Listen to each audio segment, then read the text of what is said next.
Malaysia 2004 সাল থেকে এই যে মাত্র 21 বছরে কোথায় চলে গেছে? বাংলাদেশের চাইতে প্রায় 5 ডবল বড় দেশটা। 3 কোটি মানুষ মাত্র বাস করে। বাংলাদেশের মানুষই ওখানে আছে 20 লাখ। তো এই দেশটা এই জায়গায় গেল কি করে?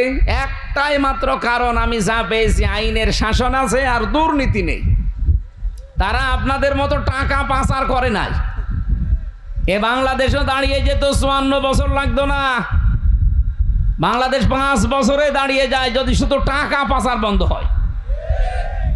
দুর্নীতিটা যদি বন্ধ হয়ে যেত দেশে, যে যেখানে যার আইন আছে ওই আইন ফলো করছে, ঠিক ওই দেশটা দাঁড়িয়ে গেছে। আমার আল্লাহর কোরআনে আল্লাহ যে আইনগুলো দিয়েছিলেন, এগুলো যদি আজ দেশে কায়েম থাকতো আর আইনের শাসন যদি প্রতিষ্ঠিত থাকতো, এ দেশটা কবে বাংলাদেশটা পৃথিবীর মানচিত্রে দাঁড়িয়ে যেত।